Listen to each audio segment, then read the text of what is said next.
The A-6 Intruder was built for one job: to carry up to 18,000 pounds of ordnance and hit targets its crew could not even see. In Vietnam, it flew at night, through clouds, through rain, and into airspace so dense that one target near Hanoi was protected by roughly 20 SA-2 missile sites and around 600 anti-aircraft guns. And yet this blunt, ugly carrier bomber somehow survived to keep flying for more than 30 years. It survived Vietnam, Lebanon, Libya, and Desert Storm, until, oddly but true, a Japanese destroyer happened to shoot one down. This was the aircraft the Navy trusted when visibility was zero and the mission still had to be done. That requirement did not come out of theory. It came out of experience. In Korea, aircraft could launch on time, reach the area, and still fail to deliver effective strikes. The problem showed up early and repeatedly.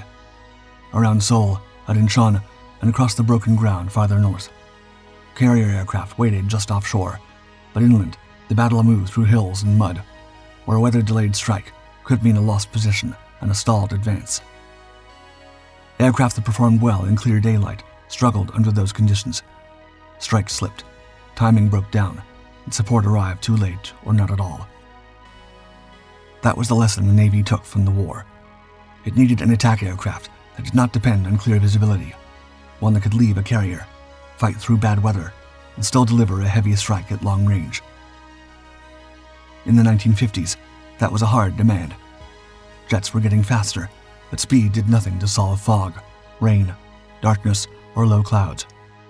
The answer would have to come from radar, navigation, and attack systems that could work when the pilot's eyes could not. So, in 1957, the Navy asked industry for a new all-weather attack aircraft. The requirements included a heavy payload, carrier operations, long range, and the ability to strike by day or night in poor conditions. From the beginning, this was meant to be a serious strike platform. The requirement was aimed at an aircraft that could carry conventional or nuclear weapons deep into bad weather and still reach the target. The competition drew more than a dozen serious proposals from companies including Bell, Boeing, Douglas, Grumman, Lockheed Martin, North American, and Vought. On January 2, 1958, the Navy chose Grumman's design. They did not try to win with speed or looks. Instead, they attacked the real problem directly, building around radar, navigation, payload, and the strength needed for repeated carrier operations. The company received the development contract the next month, and the aircraft entered development as the A-2F1. What Grumman came up with did not look like the future many people had in mind. In the late 1950s and early 60s, military aviation was obsessed with speed. New fighters were built around sharp noses, narrow fuselages, and supersonic performance. Grumman ignored that trend and made its new attack aircraft have a wide, blunt nose, a thick body, and a heavy frame built for carrier work. Next to the sleek fighters of the period, it looked awkward. The nose had to house the radar and attack systems that would guide the aircraft in low visibility conditions. The fuselage had to carry fuel, electronics, and a heavy bomb load. The structure had to absorb the punishment of carrier operations without losing the strength needed for combat.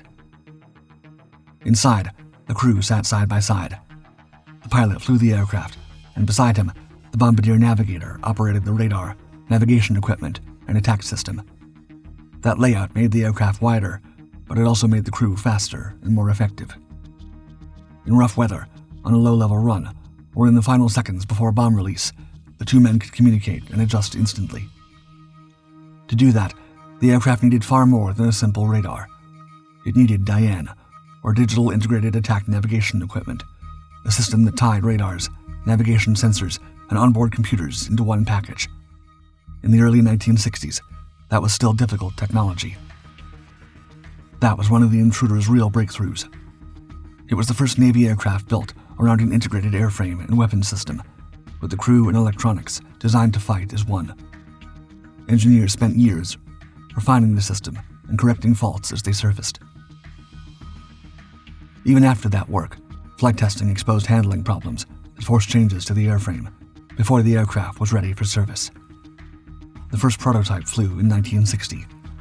3 years later, The aircraft entered service as the A-6 Intruder. Now it was heading into Vietnam. In 1965, the Navy ran straight into the same problem that had already exposed its weakness in Korea. Bad weather, low cloud, rough terrain, and dense defenses could still cut carrier air power off from the battle inland.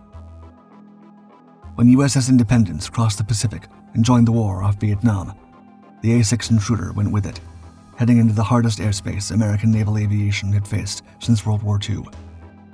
Any strike heading north had to get through guns on the ground, radar on the coast, missile batteries around major targets, and MiGs waiting to climb.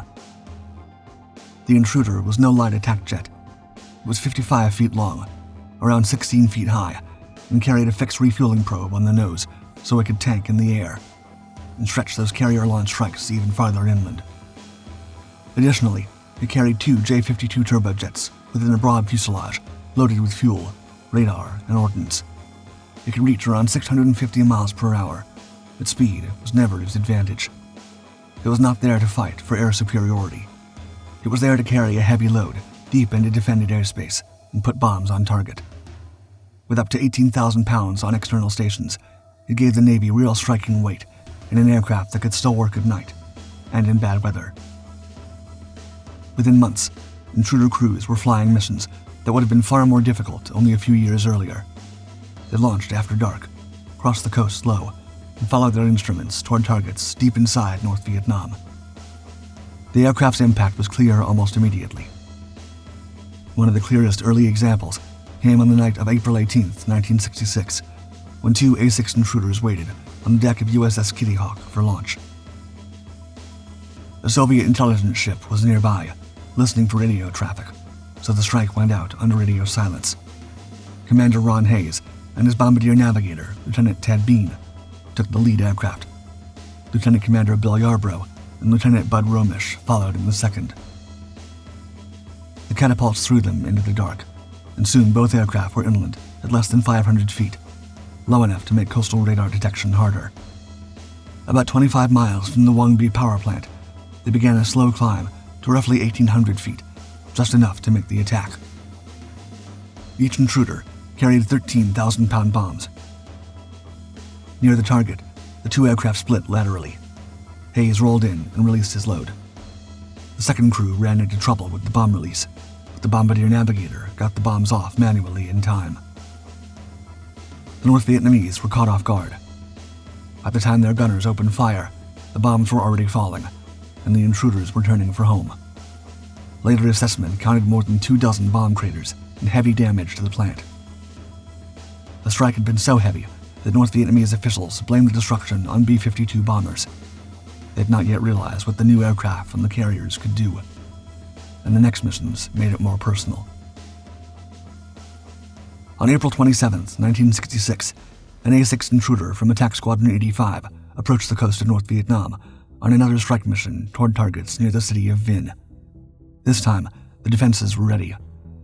As the aircraft crossed the target area and began the attack, anti-aircraft guns opened fire. One round struck the cockpit. The impact tore through the aircraft and hit the pilot, Lieutenant Bill Westerman. He was badly wounded and quickly lost the strength needed to keep flying. Beside him sat Lieutenant Brian Weston, the Intruder's bombardier navigator. As Westerman drifted in and out of consciousness, Weston reached across the shared cockpit, took the controls, and turned the damaged Intruder east toward the sea. The aircraft was still over enemy territory, and a bailout over land would almost certainly end in capture. Weston kept the damaged aircraft under control until it reached the sea. Once they were clear of land, he jettisoned the canopy, reached across the cockpit, and fired Westerman's ejection seat first. The pilot shot out. Weston followed a moment later. Both men hit the water.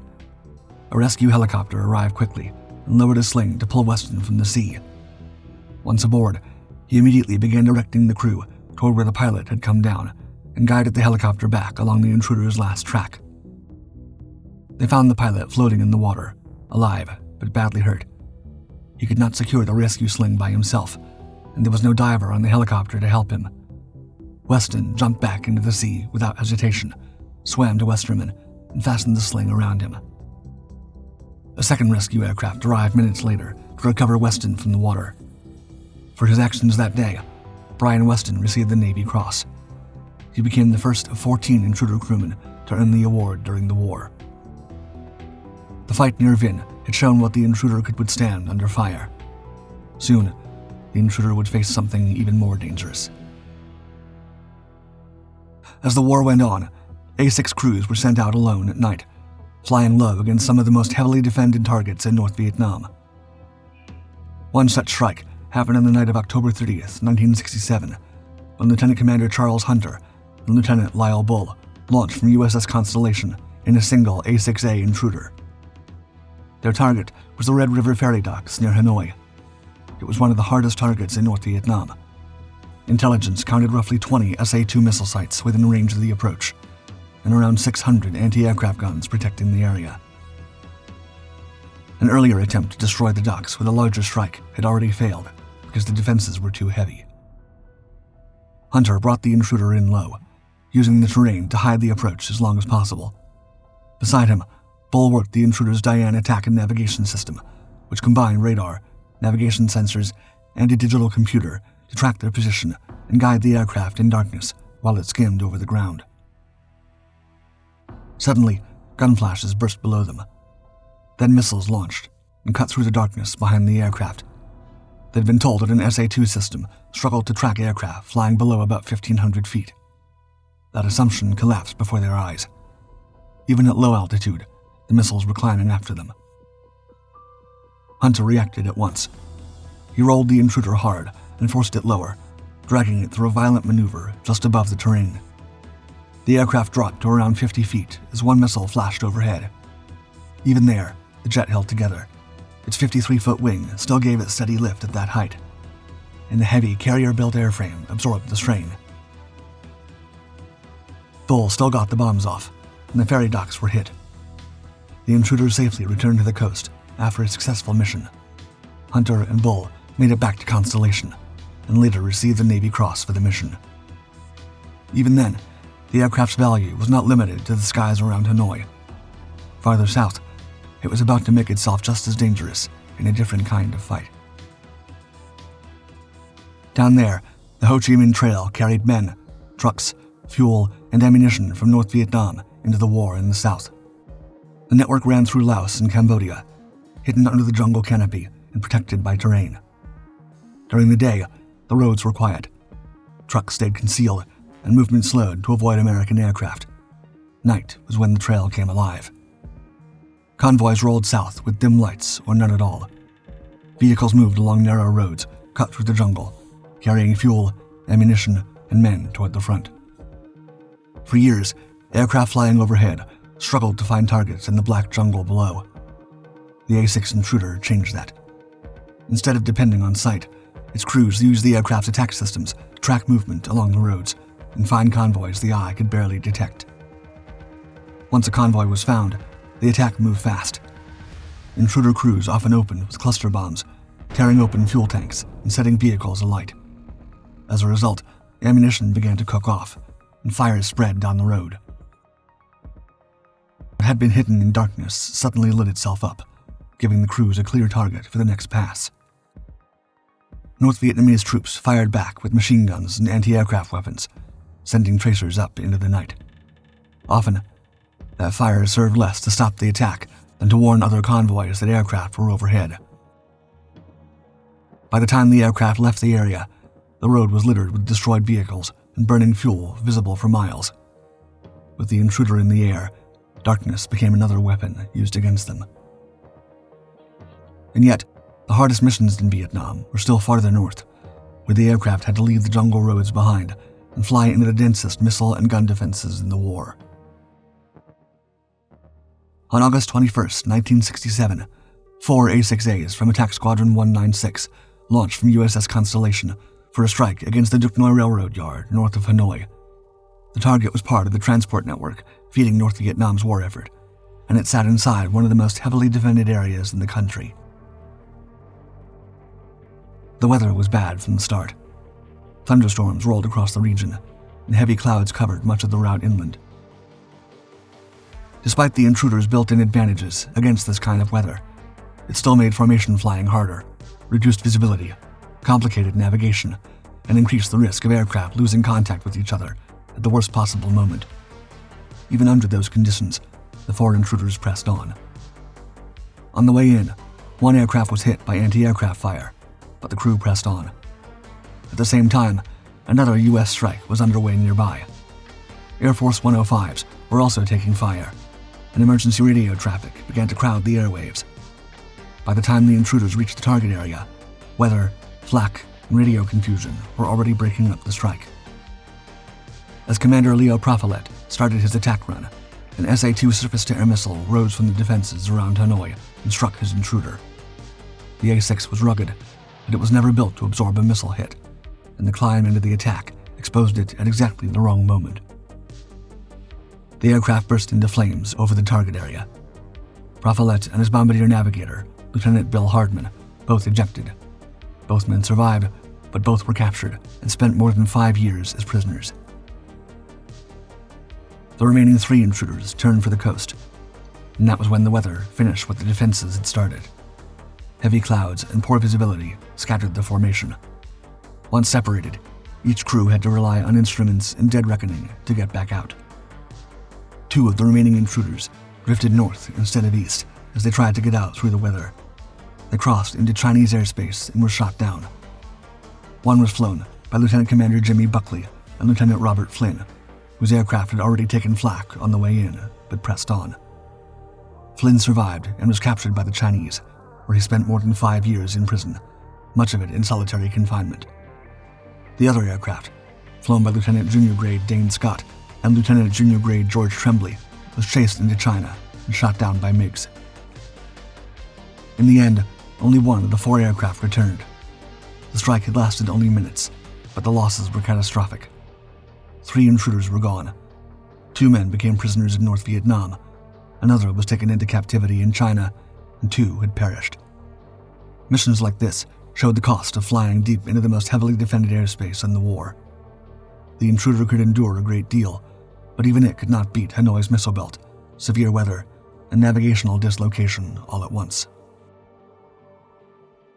Duc Noi showed the cost of using the intruder at the sharp end of the war, but they also clarified the aircraft's role. The Navy learned to use it more carefully and more intelligently in subsequent missions. Attack tactics soon changed. For instance, when several intruders attacked the same target, they stopped flying in one straight line, since that made them too easy to shoot down. Gunners on the ground could track the first aircraft and shift fire to the next one coming behind it. So the A-6s started approaching from different directions and at different altitudes, timed only seconds apart. The defenders now had less time to react and even less to adjust. That kind of attack put even more weight on the 2 men in the cockpit. The pilot had to fly the aircraft through weather, darkness, and ground fire, while the bombardier navigator managed the radar, the attack system, the radio traffic, and the aircraft's position in the strike. That was where the intruder's side-by-side cockpit proved its value. Marine pilot Bruce Byram later said that the bombardier navigator had as much to do with the pilot's success as the pilot himself. Commander Robert Roop Owens later put it simply, quote, "With 2 guys sitting side by side, you could communicate with hand gestures if need be. You could simply look at the other guy and nod." By the end of the war, Navy and Marine Corps A-6 crews had flown roughly 35,000 combat sorties over Southeast Asia. The losses were heavy, but so was the record they built. Years later, Rear Admiral James Seeley called the A-6, quote, "the most effective strike aircraft the U.S. Navy had during the Vietnam War." It was, in fact, the only true all-weather aircraft in the fight. After thousands of missions, the Intruder became the aircraft the planners chose when the margin for error disappeared. Even after the Vietnam War ended, the A-6 Intruder remained useful as the missions it had been built for still needed to be flown. Targets still lay deep inside defended airspace, and the weather still closed over the battlefield. So intruders stayed on the carrier decks around the world, and over the next decade, the aircraft changed as the missions it was being asked to fly changed. Earlier A-6A models gave way to the improved A-6E, which entered service in the early 1970s with a better radar, improved inertial navigation, and updated attack computers. These upgrades made the aircraft more accurate and more reliable during long strikes, flown through bad weather or at night. Later improvements came in stages. In 1979, the tram system added forward-looking infrared and laser designation capability, giving crews a far better chance of finding and striking targets in darkness. Further upgrades in the 1980s expanded the aircraft's precision strike options. By then, the Intruder was no longer just a heavy bomber. It could carry walleye-guided bombs, laser-guided weapons, and harpoon anti-ship missiles, which made it far more flexible than it had been in the early Vietnam years. The Intruder also became part of a larger family inside the carrier air wing. Ka-6D tankers extended the reach of strike packages by refueling aircraft in the air, while the EA-6B Prowler, derived from the Intruder airframe, jammed enemy radars and helped open a path through defended airspace. During the early 1980s, the A-6 was no longer just an aging holdover from an earlier war. It had become part of a mature strike system that the Navy still depended on. That was clear in Lebanon. In December 1983, after Syrian air defenses had engaged U.S. aircraft the previous day, A-6Z Intruders from USS John F. Kennedy and USS Independence were sent against Syrian positions. The weather was poor, and the target area was protected by coastal defenses. The upgraded radar and navigation systems in the A-6Z helped crews work through poor visibility and reach their targets, but the mission also showed that the old risks had not gone away. One A-6Z from VA-85 was shot down east of Beirut during the strike, apparently by a Syrian shoulder-fired missile or intense ground fire. Its pilot, Lieutenant Mark Lang, lost his life, and Lieutenant Bobby Goodman was captured. 3 years later, the same aircraft appeared again in a larger and better coordinated attack. During Operation El Dorado Canyon in April 1986, Navy A-6Zs launched from USS America and USS Coral Sea for strikes against Libyan military targets and air defense sites. By then, later sensors and precision strike improvements made the Intruder one of the few Navy aircraft well-suited to night attacks against defended targets. The Intruder had been in service for more than 2 decades by this point. Newer aircraft had entered the fleet, but none had fully replaced its combination of payload, range, and all-weather strike capability. This is why it remained in frontline service for so long. The A-6 was still flying because the Navy had not found another aircraft that could fully replace what it did best. In January 1991, the Intruder entered another major air war. Carriers in the Persian Gulf and the Red Sea launched A-6Z squadrons against targets across Iraq and Kuwait, including airfields, radar sites, ammunition depots, bridges, and military bases supporting Saddam Hussein's army. On the opening night of Desert Storm, on January 17th, 4 A-6Zs from Carrier Air Wing 2 aboard USS Ranger were sent on one of the war's most unusual Navy strike missions. Instead of bombing a runway or a radar site, they went north to mine the approaches to Qasr and the Euphrates waterway, to bottle up Iraqi naval traffic and complicate movement out of the area. One of those aircraft, from VA-155, was lost coming off target under Iraqi fire. Reports describe it as hit by missiles and/or anti-aircraft fire during or just after the low-level mining run. Lieutenant William Tom Costin and Lieutenant Charles Turner were both lost. Navy History and Heritage Command identifies it as Air Wing 2's only loss of the 43-day war. That loss came on one of the Intruder's most specialized missions, but it was only part of a much larger Desert Storm workload. By then, tram-equipped A-6Es had become one of the Navy's main precision strike aircraft. During the war, they were responsible for about 85% of the laser designations and laser-guided bomb drops. Ultimately, Navy and Marine Intruders had flown more than 4,700 combat sorties by the end of the campaign. The aircraft had gone back into another major war, carried heavy bomb loads through defended airspace, and proved again that its long service had been earned in combat. By 1996, the A-6 Intruder was nearing the end of its long service. The aircraft had flown in combat for more than 30 years. Newer aircraft were replacing it across the fleet, and squadrons were standing down. The Intruder's long combat career was almost over. That summer, the aircraft appeared in a very different setting. The Pacific Fleet was conducting the biennial Rim of the Pacific exercise, or RIMPAC, long billed as the world's largest maritime exercise. Warships from several Allied navies gathered in the waters around Hawaii to practice gunnery, maneuvering, and fleet coordination. One of the training tasks required an aircraft to tow a target sleeve behind it so ships could practice firing at a moving aerial target. A long cable streamed behind the jet, pulling a fabric sleeve that some accounts described as roughly 6 feet long and trailing about 300 feet behind the aircraft, while ships fired at it from a safe distance. It was routine work that naval aircraft had been performing for decades, and on June 4, 1996, one of those flights went to an A-6E from Attack Squadron 115, the Eagles aboard USS Independence, whose air wing was based out of Atsugi, Japan. In the left seat sat Lieutenant Commander William Royster. Beside him sat Lieutenant Keith Douglas, the bombardier navigator.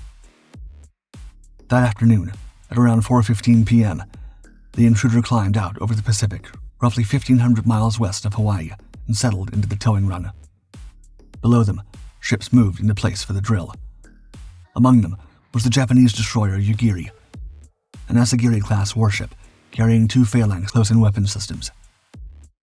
For an aircraft that had spent so much of its life flying into defended airspace, this looked like one of the least threatening missions of its career.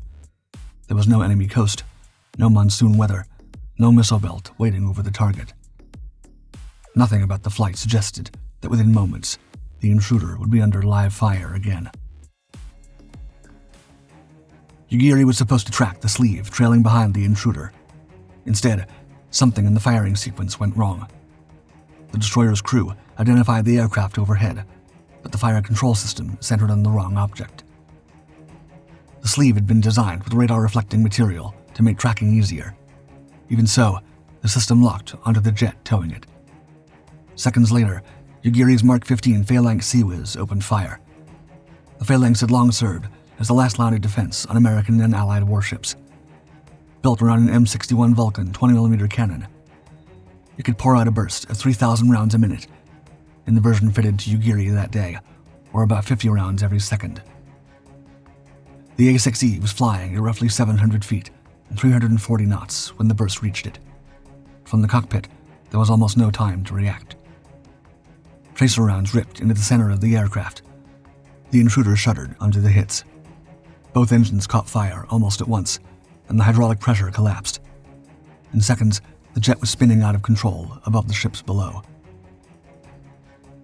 Royster tried to save it, but the aircraft was gone. He ejected first.